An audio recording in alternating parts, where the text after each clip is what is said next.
แล้วจุดไฟกินข้าวแล้วน้องโอ้ย แจกเครื่องสวยทีมงานมาแต่ฝรั่งเศสเด้ออันนี้ก็เป็นคนมาแต่ฝรั่งเศส กินหลายแล้ว แม่นเบิ่นแหละอยู่แถวนั้นเพิ่น จ้า แจกเครื่องให้คนพิ บ่ กา เป็นอย่าง ร บ่เป็นอย่างเพชรได้แล้วเพชรบ่เป็นอย่างบ่เป็นอย่างเนาะ แล้วก็ บ่ จะ ฟัง มีทีมงาน IOB OT ไอเคียน บ่ร้อนหน้าที่บ่ฟัง เป่าแคนห้องเพลงอาจารย์แพง ซอเนาะอันนี้เป็นพี่น้องตบมือเป็นเกียรติให้ได้เห็นบ่เพิ่นสละมาผู้งามเนาะนักคองได้พี่น้องขอบใจเด้อขอบใจ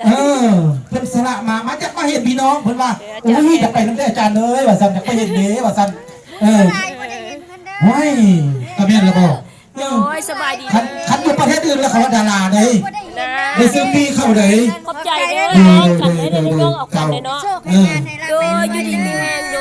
ยทุกคนเด้อมีแฮงเฮ็ดให้พี่น้องเขามีเสียงหัวมีหัวยิ้มเขาก็มีความสุขนำแล้วเขาก็ยิ้มนำแล้วเนาะพี่น้องเนาะแซ่บบ่บังลาแซ่บบ่ขนาดแซ่บบ่ลูกบ่เราแบบสมอง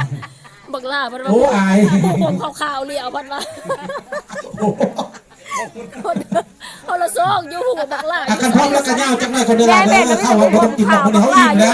เขาอิ่มบุญเด้อิ่มบุญไหนอันน่ะอยากกินลังก็ได้เด้อเพราะว่าหมอแคนเขาสิอยู่ทางนั้นเนาะมาแล้วมันก็สิยาวเลยได้นี่หมอแคนนี่ตั้งกล้องแล้วว่าหมอแคนนี่เพิ่นว่าหิวบ่พร้อมเลยเนาะเครื่องผู้ใดนี่นะเฮาก็ได้นักเลงละ2 3 4พอสบายดีบรรดาแขก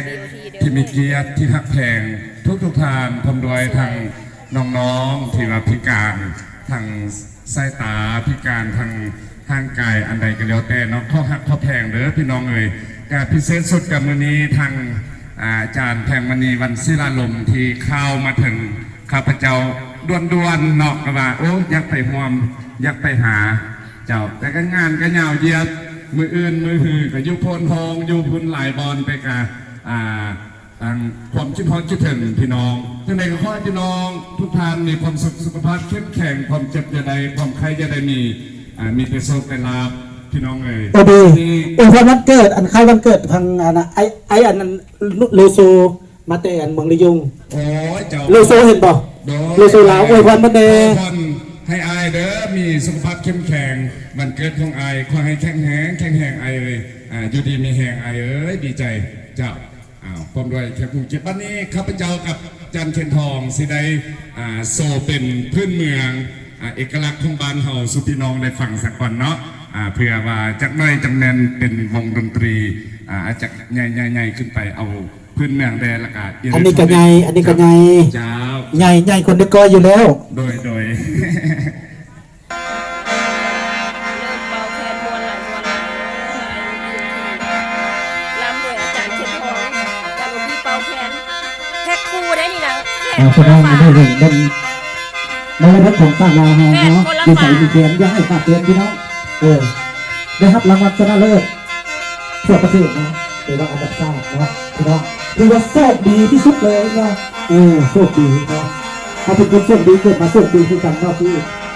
คนเป็นมาเฮามันเท่าเทียมกันเท่าเทียมกันเนาะ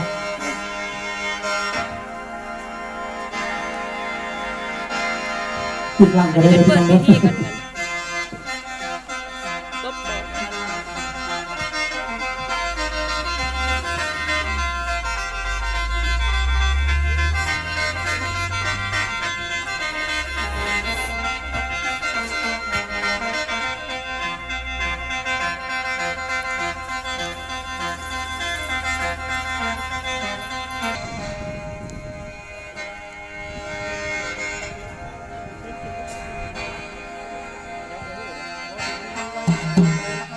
ยาวเลยเด้อ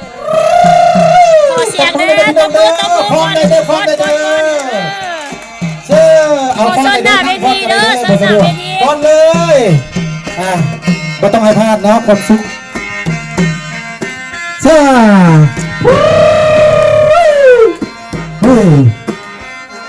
เอาพร้อมไปพี่น้องตบมือเด้